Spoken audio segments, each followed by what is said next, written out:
पिलामाने हमर plus two board परीक्षार economics वर्तमान आम देखा लॉन्ग क्वेश्चन जोटा कि आपणकर मु कहबी 100% सिलेक्शन आसीबो आ ये क्वेश्चन गुड़ाक मुझे यूनिट 3, 4, 5 तो ये 3टा यूनिट रु बाछिकी आपण मानकु 7टी क्वेश्चन मु आनी देछि।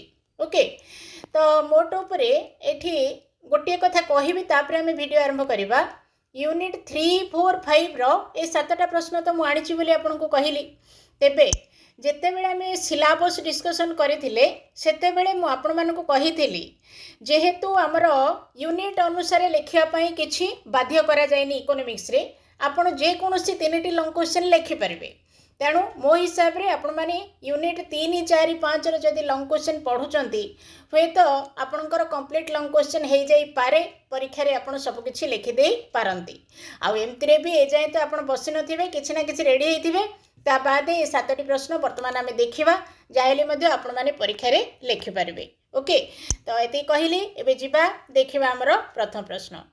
तो प्रथम प्रश्न रे हमर आसीची परिवर्तनीय अनुपात सूत्र व्याख्या करो। ए सूत्रटी कहीं कार्यकारी हुए कारण दर्शाओ। तो जेमिति आपको प्रश्न पचरा होची ठीक प्रश्न अनुसार ही आपण उत्तर देबा पई चेष्टा करिवे। 2टा क्वेश्चन पचरा होची पूरा पैराग्राफ करके 2टा क्वेश्चन रो आंसर देबा पई चेष्टा करिवे। प्रथम प्रश्न रो उत्तर प्रथमे देबे तापरे द्वितीय प्रश्न रो उत्तर आपण माने आ गोटे अलग पैराग्राफ करके देबे जा फल रे 8 मार्क आपण माने पाई परबे। ओके तापरे एटी रही प्रश्न आपण मानक मु किछि कहूनी डायरेक्ट आसिला देखंतु परिवर्तनीय अनुपात सूत्र व्याख्या करो। प्रथमे आपण जेमति लॉन्ग क्वेश्चन रो इंट्रोडक्शन दियंती सेमति देबे तापरे तार संज्ञाटा को लिखिबे। संज्ञाटा को लिखि सारला परे तापरे पॉइंट करिकि आपण को सूत्र रो व्याख्या करिया पई कुआ हिची आपण सूत्र रो व्याख्या करिवे। ओके सूत्रर व्याख्या कर सारा पर आपणकर आउ रहा कौन द्वितीय रे आपण मानक आउ गोटे प्रश्न पचरा होता से स्तर अनुसार आपण मैंने जोटा वर्दिष्णु उत्पन्न सूत्रर कारण पचरा होता सेटा को आपण मैंने लिखिबे। ओके एटा हे गला हमर प्रथम प्रश्न। प्रथम प्रश्न पर हमर आसिला द्वितीय। एटी आसिला द्वितीय प्रश्न रे अछि कौन ना क्रम ह्रासमान उत्पन्न सूत्रर व्याख्या करो। यही सूत्रर शर्तावली और सीमाबद्धता आलोचना करो। तो सेठी आपन को जहाँ कहली एठी मध्ये से भलिया टिके इंट्रोडक्शन देबे तापरे आपन को जेमिति 2टा प्रश्न पचरा हिचे से 2टा प्रश्न को लेखिया पई जेमिति हमर इकोनॉमिक्स रे सारणी रहे से भलिया सारणी तो देबे ता सहित पैराग्राफ करके अलग अलग करके आपन मानन को लेखिया को पड़िबो जेहेतु क्वेश्चन हमर अलगा देखि परथबे हमर ग्राफ केमति रहला। तो ग्राफ कला बेले टिके स्पष्ट करके करिया पई चेष्टा करिवे माने बारंबार ग्राफ पेपर टाकू लिभेकी तारी उपरे कला कला करिया पई चेष्टा करिवेनी। ओके टिके अल्प अपेक्षा करिकी तार पॉइंट को नजर करिके ग्राफटा जेमति आपनकर नीट एंड क्लीन रहइबो। आ गोटे कथा मने रखिबे आपण x अक्षरे आ y अक्षरे जहा नउचंती मने पकेकी सेटा को एभळा लिखिबे। एटी केमति लिखा हिची पुंजी और श्रमर परिमाण बोली लिखाला ता सहित एतिक लेखिकी आपण माने एमति गोटे तीरटे देले आउरी आपनक पई भल हबो। ए तीरर अर्थ कोन ना आमे x एक्सिस रे बा x अक्षरे पुंजी और श्रमर परिमाण नहींचु। ओके ठीक सेमती y अक्ष पई बोली कि आमे कोन लिखिबा सीमांत बा प्रातः प्रथम उत्पाद एटा हमर रहिला। तो या पई एटा लेखिकी आपण माने ए भळा गोटे तीरटे मध्ये देई परिबे। ए तीर एमति एपटे गोटे दिया हबो एमति एपटे गोटे दिया हबो। तो यार अर्थ हैला आमे x एक्सिस रे बा x अक्षरे पुंजी और श्रमर परिमाण नउचु आ ए तीरटार अर्थ हैला आमे y हमर अक्षरे बा ताको हमर इंग्लिश रे कोन कहै जाय एक्सिस बोली कहै जाय। अक्ष को इंग्लिश रे एक्सिस AXIS बोली कहै जाय। ओके y एक्सिस रे बा y अक्षरे आमे हमर प्रथम उत्पाद नेलु बोली एठी लिखिबा। तीरर अर्थ हैला सेया तीर देले भलो। तापरे हमर एटा लिखिबे उत्तर।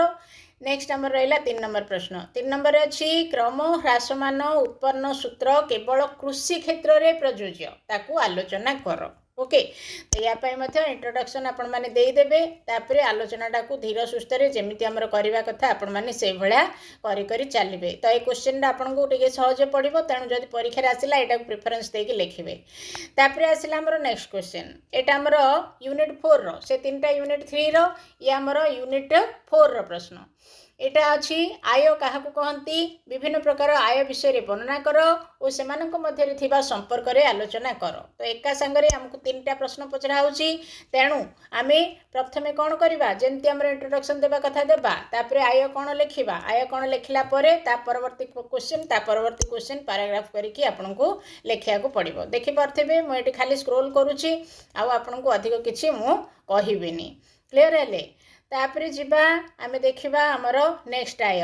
तो एठी मध्ये देखि परथिबे ग्राफ केमती आसिला पूरा क्लीन ग्राफ। ओके ए भळा करिवे करिकि एपटकू एमती गोटे तीर देबे तापरे एपटकू एमती गोटे तीर देबे आ ए जो लेखा लेखा है जे लेखा एमती लेखा हबो हैला। तापरे आमे जिबा हमरो नेक्स्ट देखिबा नेक्स्ट क्वेश्चन कोन अछि।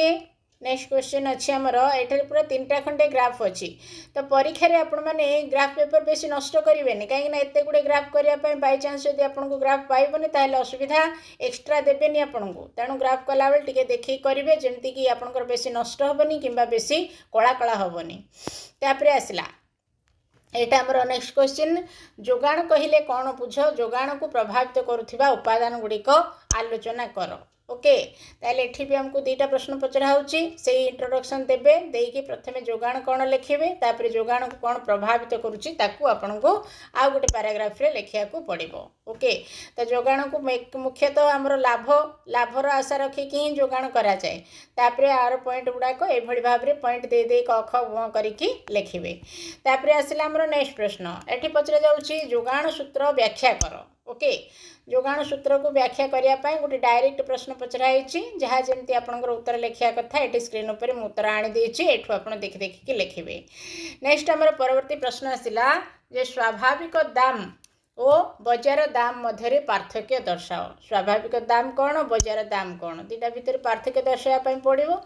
एभली भाव में आपणकर से पैराग्राफ मीडियम रे ही आपको सबकिछि लिखा को पड़ो। ओके बिना पैराग्राफ रे आमे कोटा को लिखि परिबानी पैराग्राफ न करके जदि आपण माने लिखुचंती ताहेले आपनको मार्क मिलवाटा टिके कष्ट हो जिवो काहेकि ना एग्जामिनर जेते बेले बुझी परिबेनी सेते बेले आपनको मार्कटा भल भाव रे मिली परिबनी। ओके तो एटा टिके नजर करंतु एटा हमर कोन जेते बेले आपनकर पार्थक्य दर्शा पडुची छोटोटा हेतिला हम एमती मझिरु देकी गारो लिखुथिले किंतु एटा जेहेतु हमर लॉन्ग क्वेश्चन केमिति आपण माने याको अटेंड करिवे से अनुसार निजको पूरा फिट करिकि रखिकि आपनको लेखिया को पड़िबो। ओके ताले ये थिला आपनकर 7टी प्रश्न जोटा कि माने सिलेक्शन दृष्टि कह 100% सिलेक्शन आपनकर परीक्षा रे सुनिश्चित आसीबो 7टी रु तथापि आपण माने वर्ष सारा आ जहाँ जहाँ पढ़ी से को टिके देखिबे आ 7टा को छाड़िबेनी देखिकी जिबे ताहले वीडियो को हम शेयर करबा चैनल को सब्सक्राइब करिकी रखिबा। Thank you.